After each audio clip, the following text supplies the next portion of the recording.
రక్షకుడైన యేసు ప్రభు నామములో అందరికి వందనములు తెలియజేస్తున్నాను. అందరూ క్షేమంగా ఉన్నారా? రోజులాగే మరి ఒక రోజులకు వచ్చి ఉన్నాం. మనం మరి ఒక దినం ప్రభు మనకిచ్చినందుకు కృతజ్ఞతాస్తుతులు చెల్లించారా లేదా? మీరు మరి ఉదయం లేచి కృతజ్ఞతాస్తుతులు చెల్లించి మన పనికి వెళ్తున్నప్పుడు మనం చేస్తున్న ప్రతి పనిలో కూడా ఆయన కృప మన తోడు ఉండాలని ఉదయం నుంచి అందరూ ప్రార్థించారా లేదా? ఒకవేళ ప్రార్థించకపోయినా ఈ క్షణంలో అందరూ ప్రార్థించడానికి సిద్ధపడండి. రండి, కొంచెం సేపు 10 నిమిషాలు మాత్రమే ఈరోజు మనకి వాక్య సందేశంగా ఆయన ఏమి ఇచ్చున్నారో చూసుకుందాం. అంతకుముందుగా మనం దేవుని స్తుతించి తర్వాత వాక్య భాగంలోకి వెళ్దాం. ఎంత మంచి దేవుడవేసయ్యా, ఎంత మంచి దేవుడవేసయ్యా, చింతలన్నీ తీరేనయ్యా నిన్ను చేరగా. ఎంత మంచి దేవుడవేసయ్యా, నీవు లేకుండా నేను ఈ లోకంలో బ్రతకలేనయ్యా, నీతో కూడా ఈ లోకం నుండి పరలోకం చేరదనేసయ్యా, నీతో కూడా ఈ లోకం నుండి పరలోకం చేరదనేసయ్యా. ఎంత మంచి దేవుడవేసయ్యా, ఎంత మంచి దేవుడవేసయ్యా, చింతలన్నీ తీరేనయ్యా నిన్ను చేరగా. ఎంత మంచి దేవుడవేసయ్యా. నిజమే ప్రభు, మా చింతలన్నీ తీరినాయి తండ్రి, నిన్ను చేరగా తండ్రి. నిన్ను స్తుతించకపోతే మా జీవితం వ్యర్థమే అని ప్రభును స్తుతించుకుందాం, ధ్యానించుకుందాం. రండి, అందరూ బైబిల్ తీయండి. 41వ అధ్యాయము, యెషయా గ్రంథము 41వ అధ్యాయము 10వ వచనం మాత్రం చూసుకుందాం. యెషయా గ్రంథము 41వ అధ్యాయము 10వ వచనం మాత్రం చూసుకుందాం. నీవు నా దాసుడవనియు నేను నిన్ను ఉపేక్షింపక ఏర్పరచుకుంటుననియో నేను నీతో చెప్పి ఉన్నాను, నీకు తోడై ఉన్నాను. అంతే. చూసారా ప్రియులారా, నీవు నా దాసుడు అని చెప్తున్నాడు. అవును, ఆయన దాసులమే మనము. ఆయన దాసుడిగా ఉంటూ ఆయన పనులు నీవు చేస్తున్నావా లేదా? ఆయన కార్యంలో నీవు గుర్తు చేసుకుంటున్నావా లేదా? ఆయనకు కావలసిన సేవ నీవు చేస్తున్నావా లేదా? నా దాసుడని ఆయన ఖచ్చితంగా చెప్తూ ఉన్నారు. నీవు నా దాసుడు అనియో నేను నిన్ను ఉపేక్షింపక ఏర్పరచుకున్నాను. ఎలాంటి అనుమానం లేదు. నిన్ను ఏర్పరచుకున్నట్లో నేను చాలా ఉపేక్షించి ఆలోచించి సంతోషముగా నిన్ను చేర్చుకొని ఉన్నానని ప్రభువారు చెప్తున్న మాట. నేను నీకు తోడై ఉన్నాను అని నీతో చెప్పి ఉన్నాను. ఆయన మనతో తోడై ఉన్నట్లుగా ఆయన మనతో చెప్పి ఉన్నాడంట. తోడై ఉంటాడు, ఎల్ల వేళలా మనకు తోడై ఉంటాడు. ఎక్కడికి వెళ్ళినా ఏం చేసినా ఆ రోజున యేసేపుకు తోడై ఉన్నాడు దేవుడు. యేసేపు పుట్టినప్పటి నుంచి కష్టాలే. యేసేపుకి తన అన్నలు తీసుకుపోయి చంపివేయాలని చూశారు, పెద్ద లోయలో పడవేశారు. తర్వాత ఆయన రాజుకు అమ్మేశారు. అక్కడికి వెళ్ళిన తర్వాత రాజు దగ్గర, పరవరాజు దగ్గర ఉంటున్నప్పుడు ఆయనకు అన్నీ కలిసి వచ్చేస్తున్నాయి. యేసేపు ఏ క్షణమైతే కాలు పెట్టి ఆ రాజ్యంలో లేదా ఆ కోటలో, రాజుగారి కోటలో కాలు పెట్టినప్పటి నుంచి ఆయనకి 10 అంతలు 100 అంతలుగా ప్రబలం అయిపోతూ ఉన్నాయి. అన్నీ కలిసి వస్తున్నాయి ఆయనకి. ఆయన ఎంతో నమ్మి ఉన్నాడు. నీ వచ్చినప్పటి నుంచి నా కుటుంబం బాగా పడ్డది, నా ఇల్లంతట్లో నీవు నమ్మదగిన వాడివి, నాకు కావలసిన వాడివి, అంతటికి నీకు అప్పగిచ్చేస్తున్నాను, నా జీవితం అంతా నీకు అప్పగిచ్చేస్తున్నాను అసలు అని ఎంతో నమ్మకంగా పెట్టిపోయినప్పుడు తన భార్యచే మోహించబడి ఆయన పరొక భార్య అతనిని చెయ్యి పట్టుకొని లాగినప్పుడు ఆయనకి ఎంతో అవకాశం ఉంది ప్రియులారా. ఎందుకంటే రాజుగారు చక్కగా నమ్మేశాడు ఆయన్ని. కుటుంబ బాధ్యత అంతా అతనికి అప్పగిచ్చాడు. మరి ఆయనకి పండే పంటలు కావచ్చు, అతనికి వచ్చే లావాదేవీలు కావచ్చు, అన్నీ అతన్ని చూసుకోమని యేసేపుకి అప్పగించి ఉన్నాడు. కానీ యేసేపుకి ఎంతైనా పాపం చేసే అవకాశం చాలా ఉన్నాయి. ఒక మాట చెప్పుకుందాం మనం. ఒకవేళ రాణిగారు కదా, ఆ రాణిగారితో ఆయన స్నేహంగా ఉంటే ఇంకా ఆయన్ని ఎంతో బాగా చూసుకునే వాళ్ళేమో. ఆయనకు కావాల్సిన ఎన్ని వచ్చాయేమో. పాపపు జీవితంతో వచ్చే అది కూడా ఏ లాభం కూడా ఆయన ఇష్టపడలేదు. పాపానికి దాసుడు అవ్వాలనుకోలేదు. పాపం నుంచి విడిచిపెట్టేదానికి ఆమె ఎవరు లేని సమయంలో ఆయన వస్త్రం పట్టుకొని లాగినప్పుడు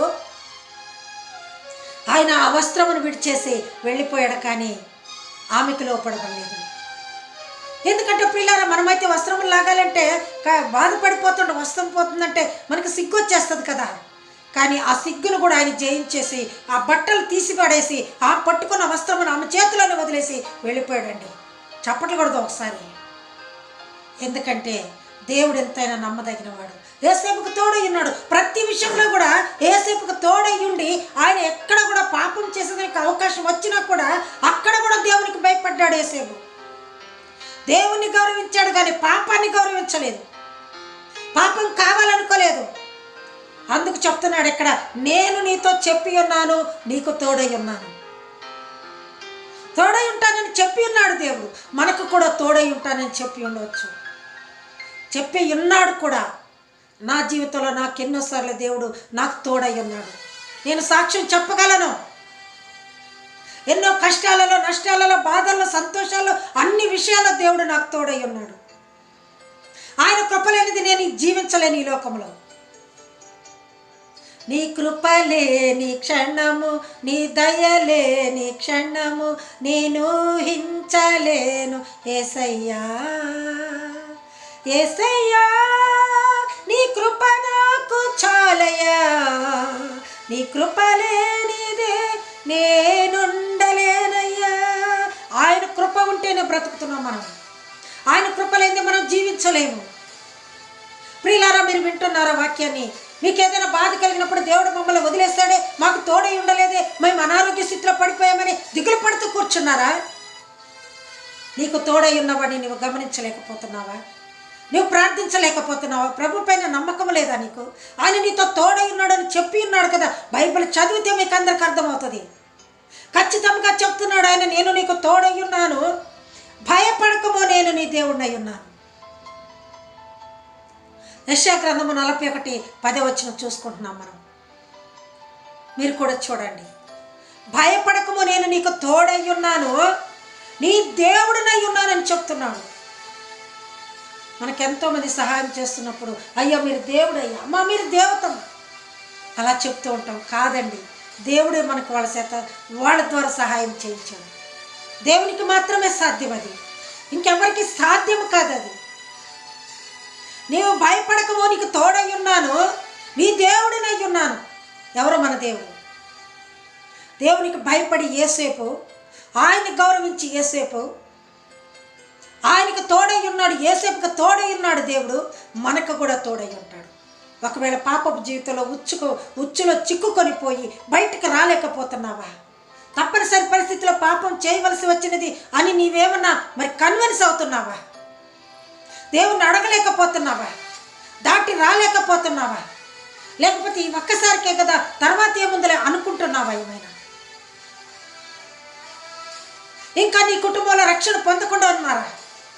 నీకు తోడై ఉంటానన్న దేవుడిని మీరు నమ్మలేకపోతున్నారా? ఈరోజు జ్ఞాపకం చేసుకోండి, వాక్యం చదవండి. చాలామంది వాక్యం చెప్పరండి. చాలామంది మరి ఆ వేదికల మీద వాక్యం చెప్పకుండా వాళ్ళ సొంత విషయాలు మరి ఇంకా జరగని ఏదో కల్పించుకొని ఊహాకథలు చెప్తూ ఉంటారు. జనాన్ని నవ్విస్తూ ఉంటారు. మా కుటుంబంలో అయ్యి అయిపోయినాయి, ఇవి అయిపోయినాయి, అవి ఇచ్చాడు దేవుడు, ఇవి ఇచ్చాడు దేవుడు. ఏంటి ఇచ్చాడు? ఏం మాటలవి? బైబిల్ చదివి దేవుడు నీకు తోడై ఉండి నీకు ఇచ్చిన కృపలను బట్టి నీవు చెప్పాలి, కానీ ఒట్టట్టి మాటలని వేదికల మీద చెప్పకూడదండి. దేవుని బైబిల్ చదువుతున్నప్పుడు చదివినట్లుగానే మనం చెప్పాలి. ఇక్కడ ఏమైంది చూడండి ప్రియులారా, నేను నీకు తోడై ఉన్నాను, భయపడకము. దేవుడు నీకు తోడై ఉన్నప్పుడు నీకే కార్యం చేశాడో, ఎక్కడ చేశాడో నువ్వు ధైర్యంగా చెప్పేదానికి ముందుకు రా. కల్పితాలు వద్దు, కల్పనలు వద్దు.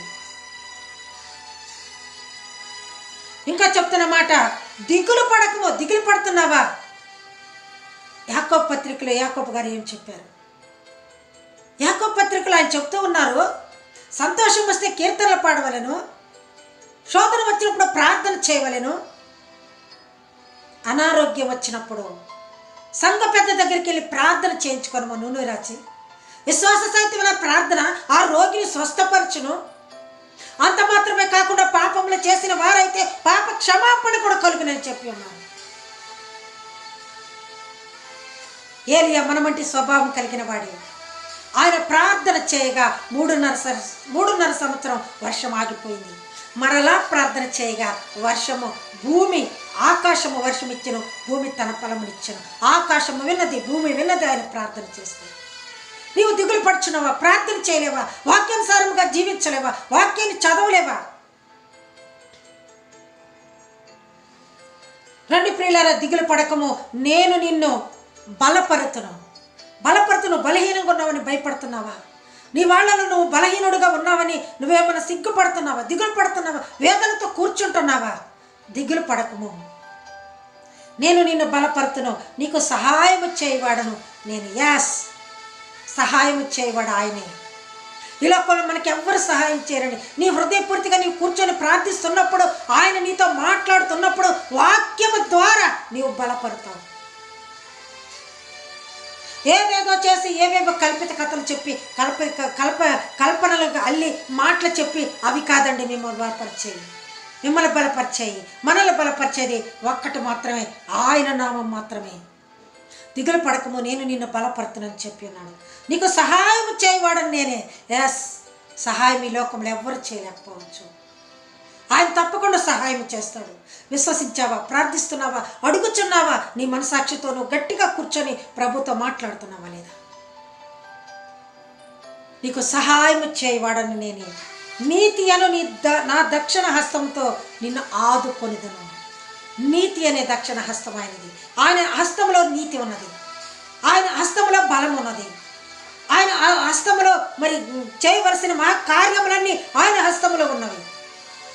వాటితో ఆయన హస్తముతో నిన్ను బలపరుతునని చెప్పి ఉన్నాడు. ఈరోజు నిర్ణయించుకొని ఎవరెవరో చెప్పే కల్పన మాటలు కల్పితాలు నమ్మనవసరం లేదు. నీకై నీవు కూర్చో, ప్రార్థించు. నీవు నా సేవకుడని దేవుడు చెప్తూ ఉన్నాడు. నా సేవకుడు, నువ్వు బలపరుతును, నువ్వు భయపడవద్దు, దిగులు పడవద్దు, జడియవద్దు, నేను నీ దేవుడినై ఉన్నాను.